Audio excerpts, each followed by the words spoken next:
Welcome, guys. This is episode 1 of Tiara's podcast. We have no financing, no plan. There's no plot for this video. I've written absolutely nothing for this video. But you know what? What I feel like the best videos come from. And it may or may not be like 12 o'clock at night, give or take.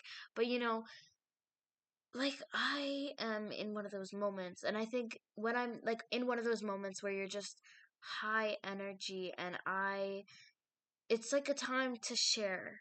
Like this is like when I'm like, you know what, we get online and we start to we share, we maybe or maybe not, you know, don't take advice from me. Maybe you shouldn't get online and start talking aimlessly when you're bored or when you have a lot of energy, but like, bitch,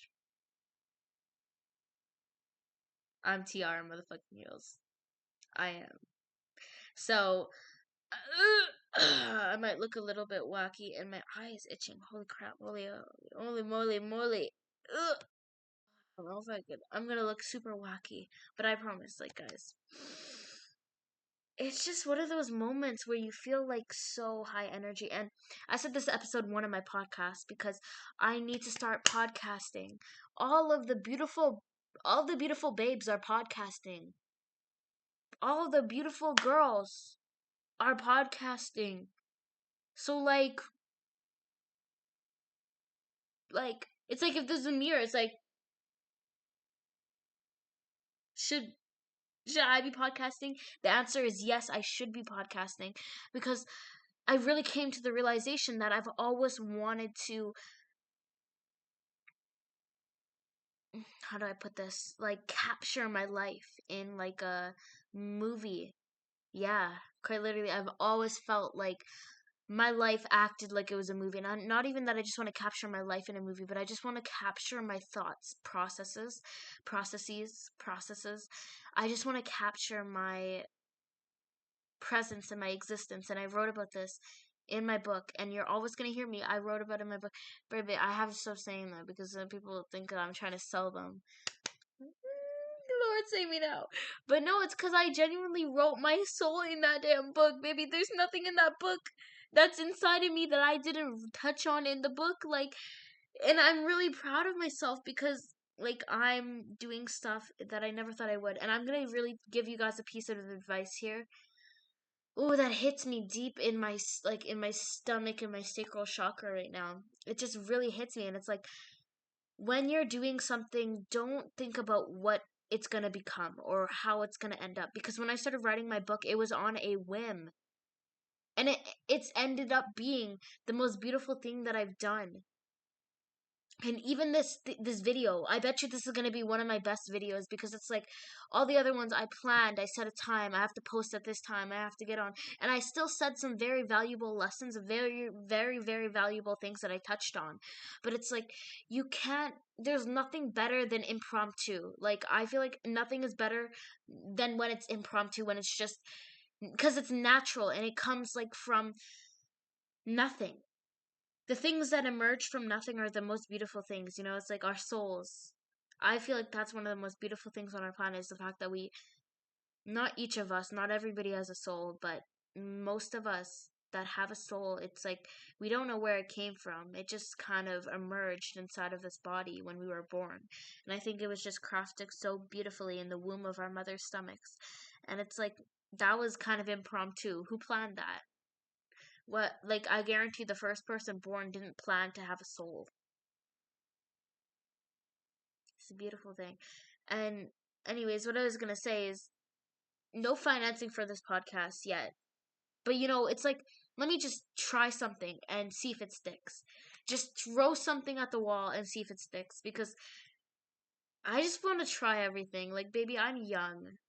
And the things that I've like gone through in my head, the thought processes, because I'm always thinking. I'm just a very, very thinking person.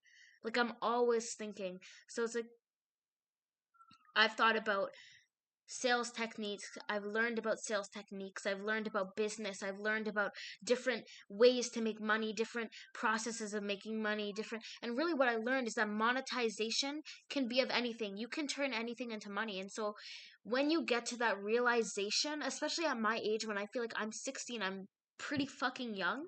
Really fucking young, I would say. And I've come to this realization of already understanding that like money is like nothing. It's just nothing. It's a joke. It's like it's a concept, and it's so crazy because like if money is like a hand, it has its fingers in every single person on this earth. You cannot exist on this earth without touching or having to deal with money. And is that not insane?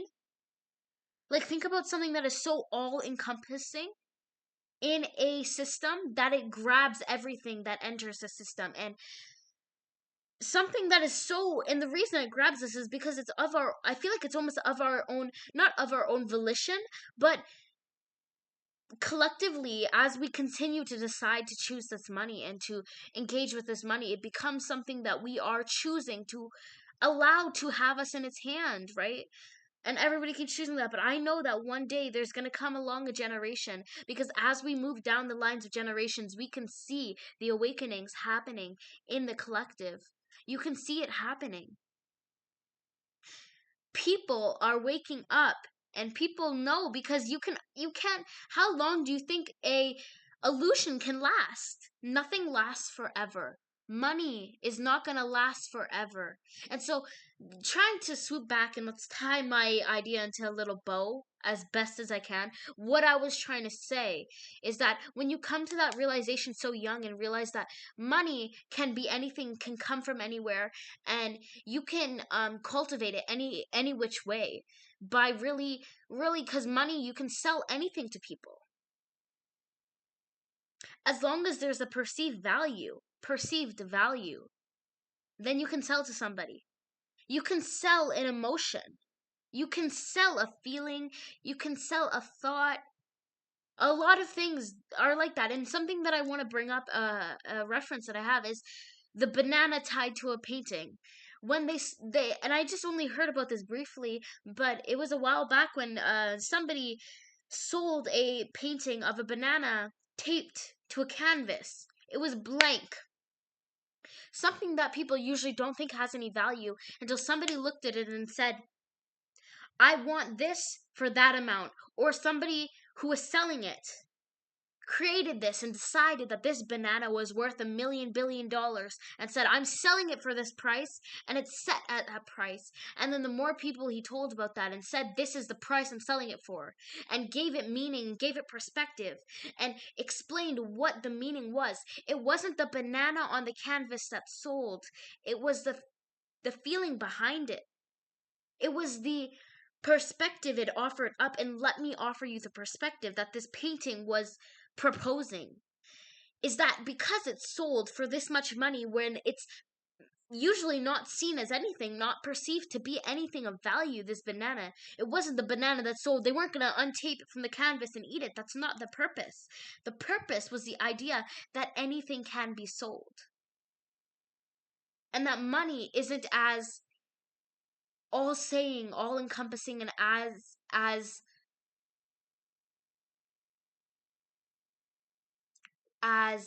give me a second. You know what? I was gonna try to pause to think of the word, but we're just gonna keep going. It's not as all powerful and all demanding, all authorizing as people think, that it's just like they need permission from money to obtain or to enter certain spaces. That's not what it's supposed to be. And at 16, when you realize that, it gives you this new perspective. Or specifically me, it's like, I wanted to be rich. I wanted to be rich. I grew up in a poor neighborhood. And you're gonna be like, girl, you grew up in a poor neighborhood. Okay, so did this girl and that girl. But it gave me a perspective that a lot of people, some people, not a lot of people, some people don't have that perspective. And it really, it activated something within me that might not have been activated in other people. It was really something that activated a process that I underwent, and a thought process that it really provoked within me. Because first it provoked the thought of, oh, I want money. Money means stability. Money means safety. Money means freedom. That is what I thought.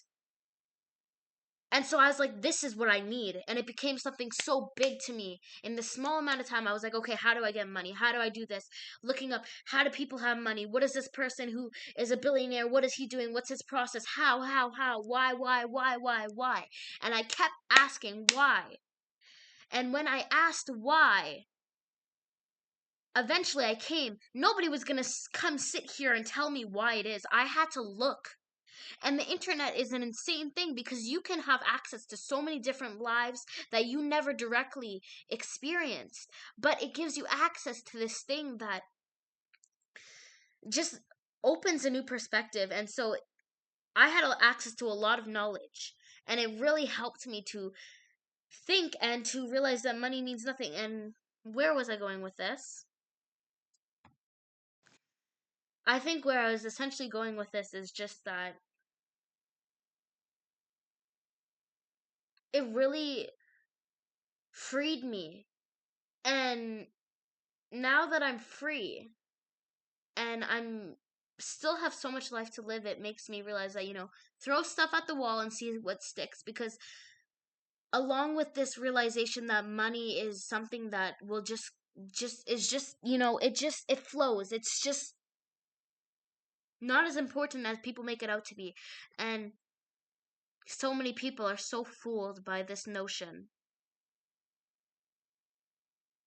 of money, this notion of money, money, right? Because everybody wants to be free. Everybody says they want to be rich, and you know what? I always would say that I'm gonna be rich. I want to be rich, and people would tell me everybody wants to be rich. But the thing is, not everybody wants to be rich. Not everybody wants this money. People want freedom. They want freedom, and they want to have the liberty to be what they are, beyond it. And I don't think that we came onto this earth to look for money, but what we all end up doing is doing that, looking for money. And so you choose these occupations that have nothing to do with your purpose, and that is the problem. Because everybody has a purpose on this earth, and it's such a important part of us, is that we all come here and we have something that we love, something that cultivates, and I love the word cultivate. And cultivates this feeling inside of us that makes us feel fulfilled. But a lot of us abandon this feeling and this thing that provokes the feeling within us because we think that we have to go and pursue money to have the permission to do what we would call our hobbies, when really what this hobby is, you can monetize this hobby, right? And once you monetize the hobby, it gives you to a deeper consciousness where you're like, so money can come from this thing. It releases you from the thought and the limiting beliefs that you need to go through this process of money to enjoy life or to pursue the purpose. But really what it is you need to pursue the purpose, and the money will come after, because money is something that follows. It's a concept. It's not real. It's really not real, and I really want more people to understand that. And yes, it has a real impact on our lives, but that just should go to show you how powerful our minds are. Because the only thing valuable about money is our perception of it. Our perception of it. And so when you perceive that money is more important than your purpose, this is the power you give it over yourself. And I'm 16, right? My age is not going to stop me from doing what I want to do, because I understand that it's an age, this body's temporary. And I believe really that I've experienced much more than this. And, this knowledge probably doesn't come from anywhere. Now, I like to stay grounded with my thoughts because, if you think too crazy, not crazy, but you think too expansive, sometimes you can float away because you still need structure in your thoughts. And that's what this world offers. Society offers structure. Because without society, a lot of people wouldn't know what to think, what to do with themselves.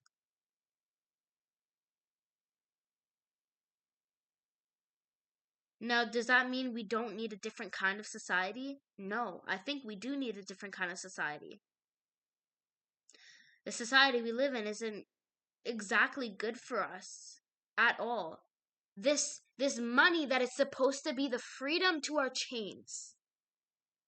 All of these people who are so rich and happy have woven the same thing that was meant to be so many people's freedom, money, freedom, justice, trade of justice,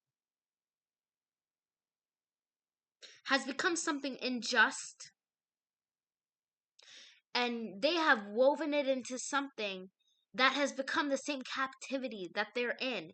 It keeps them captive because they give it so much authority over themselves.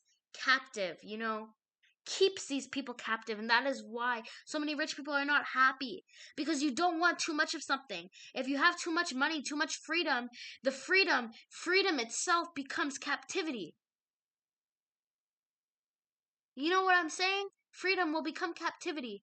Because if you're too free without structure and nothing, it's just like you're just in a void space and there's nothing.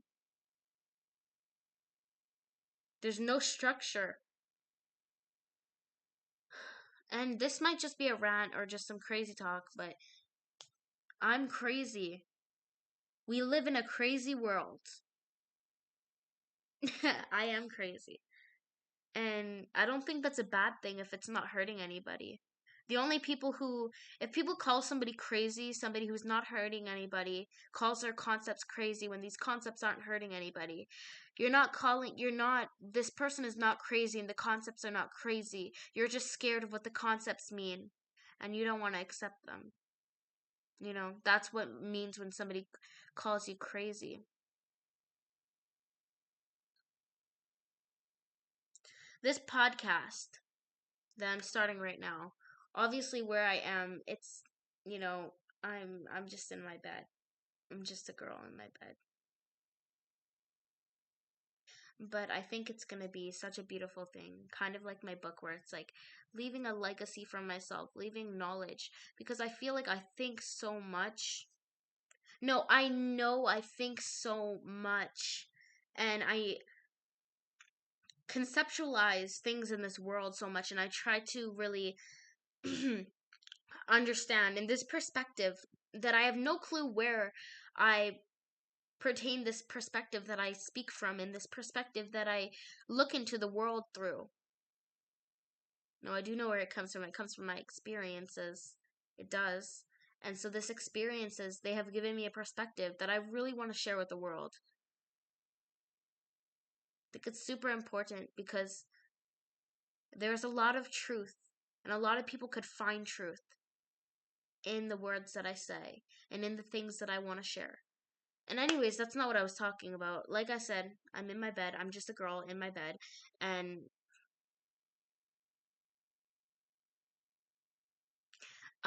yeah, no, hold on a second. I'm thinking about something. Okay. I know this is random, but I was just thinking about this song that's like I'm just a girl in the world, because everybody is like this thing on social media where everybody's starting to say, "Oh, I'm just a girl in the world." But they stop it there and they don't look at the rest of the song that says, "That's all that you'll let me be." Clock it, don't forget that. But yes, I am just a girl in this bed. And the one thing for this podcast, I do have an idea for what I want it to be. Maybe I shouldn't share it before I actually start to, but I have a theme in mind. I want it to be themed like Alice in Wonderland, because I feel like our world is just a wonderland and people are just yet to see that. Like we live in a crazy world. It'll be like a crazy podcast. I'll call it tea time. I'll say, "Ready guys, get your tea." And I'm serious. You know what? I'm serious with this podcast thing. Tea time. It'll be tea time in Alice in Wonderland. Tea time in Wonderland. Ooh. love it. Okay, I can't share more than that because, but you know what? Even if somebody does align with this same idea that I have and they decide to go forward with it after seeing this, don't do that. Don't do that. But if they do, that's okay because I'll do it better because I came up with the idea first, so I'll do it better. No, I'm kidding. Am I kidding though?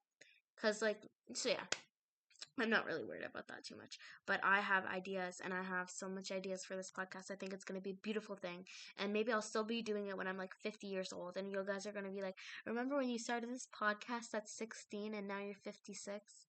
Crazy. That would be insane. 50 years. No, that would be 40 years. 40 years. That would be insane. 40 years. I do intend to do something that long term. I feel like if I started a podcast or something, it could add structure to my life. And it would always give me an outlet to talk to and people to talk to and a community to talk to. And maybe I could really make a difference in the world. Really add my perspective to some things that I really feel passionate about. Because if you've been watching the video, you know damn well I'm a very passionate person. Obviously, because like you can probably feel my heart in the way I speak. Because a lot of people say, and I can feel it because I do speak from my heart. So it's like I'm very passionate. So I just hope I can. Very passionate about change and the things that I believe and offering a fair and an equal perspective in things and offering. I like to challenge the narrative. I like to challenge thoughts and because some things, just like everything needs to be challenged.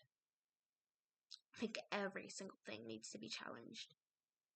Because when it's challenging something, that's when growth comes. Destruction is the precursor to reconstruction. 21 minutes of talking. Wow. This has been a long video. But, I have to start editing these videos, but I don't know. I really enjoy getting on here, and I'm probably rambling at this point, but like, hey, this is my video. Yeah. I think it's just really like beautiful. The thought of just always having like a video to come talk to. So Madeline Argy in her podcast, I love Madeline Argy's podcast. I love it because that's actually kind of one of the things that inspired this because she's just like what she talks about and the stuff she talks about. I would love to do a collab with her. I'm probably thinking way too big. I mean, she is a way bigger artist than I am. But I just think that it's so cool what she does and it's such an inspiration. And like when you do things like this, you inspire things like this, right? So I think it's beautiful like that. I was inspired by such a beautiful thing where she shares her thoughts and she has such deep conversations and such intricate things to offer up into the space and to like really spark conversation. That's what I want to do is spark conversation. And, obviously as I go, I'll get a better setup. I'll get a better filming device, a better mic because I need a mic. I need a filming. There's all a bunch of stuff that I need, but I might just keep trying. It's really what it is. It's really what all this has shown me. All of this stuff that everything is so like hypothetical and just so such a concept. Everything is just such a concept that it's like since everything is such a concept and so malleable, I would say I'm just gonna keep throwing things at the wall until it works. Because with my book, that's what I did. I didn't expect it to work, and I just kind of did it. And it's still really scary writing my book. Like I'm so scared of let's just call it out. I'm scared of rejection. I'm scared to be rejected. Even though I'm at a stage in my book where all I've ever heard from anyone is that my book is amazing and that they're very shocked and very like, wow, that I wrote this book. But it's like, wow, the wind just picked up. But even though I'm scared of rejection for this book, I'm scared, I'm anxious, I feel nervous because this is something big that I'm doing. And it's like I said, the fear compass, like I'm feeling it, the fear, but I know this is going to be something that is good for me and something that I'm really proud of. So it's like the proudness over powers the joy, but then also the fear. It's like, this is one of the things where you have to do it through the fear, right? I used to be scared to get on these videos and to even talk. The fact that I'm talking right now on this video is such a huge step. And so I encourage anybody out there who's scared, baby, it gets so much less scary. You do have to start and you do have to do it scared, but every single thing, I found everything that you do scared ends up being something so, so, so incredibly beautiful beyond your imagination. Because everything that you want, and this might feel very scary to hear, everything you want is beyond fear. Everything that you want is beyond the fear. You have to look past it. You have to look beyond the fear and go for what's beyond it, because it's like that's where everything is, baby. It's beyond the comfort. You must feel uncomfortable to get comfortable. That is one of the biggest lessons I've learned so far in my life. You have to be uncomfortable to get comfortable. You have to. And I was born into a very uncomfortable position. Maybe I didn't know it for a long time, but the place where I was born and the things I was born into, the system of the family that I was born into, yes. The system of the family I was born into wasn't necessarily functioning, wasn't necessarily a good system for a child to grow up in.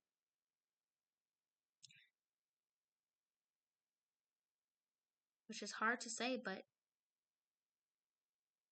it's made me who I am. It really taught me a lot, and it's always for the better, you know. That was hard to say. But, you know, you gotta do. It's probably, you see, another hard thing. I bet you there's nothing bad that can come from saying that, because saying the truth is hard. Like I said, that's the truth. Saying it was hard. But it's probably gonna mean something to somebody out there, and I think that's what matters.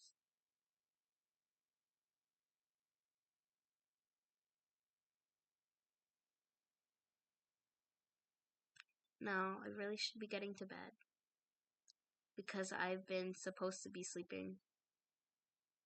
But, like, mm, you know, who says I'm supposed to be sleeping? Who says? Yeah, but, I will see you guys in the next reading or podcast. I think I'm just gonna start podcasting away, because, you know, I love doing readings, and I think I would love to offer readings on my thing. If that's something people are interested in, definitely let me know down below. But, like, I think I'm gonna start doing podcasts more, because I feel like it makes me feel more free to talk about, like, concepts in general.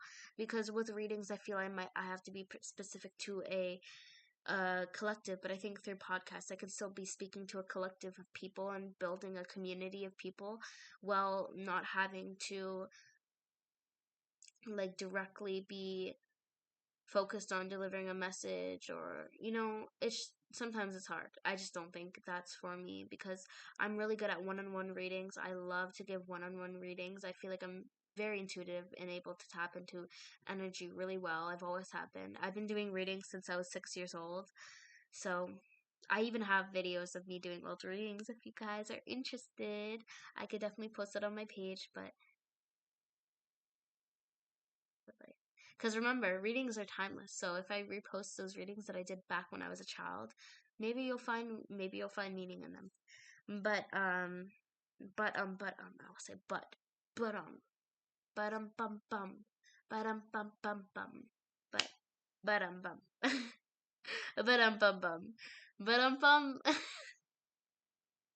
Wait, bum.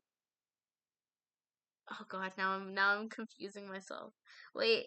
Okay, so what was I gonna say? I'll see you guys in my next podcast. Or yes, see you guys in my next podcast. What should I say? Goodbye. I should say goodbye, Mad Hatters, or goodbye, my little crazies, or goodbye, my little crazy babies. Ah, that's cute. But you guys might not want to be babied. So let's say goodbye, my little crazies. Do you guys mind being called crazy? Because we're all crazy around here. And what did Melanie Martinez say? All the best people are crazy. That's what she said in her little song. all the best people are.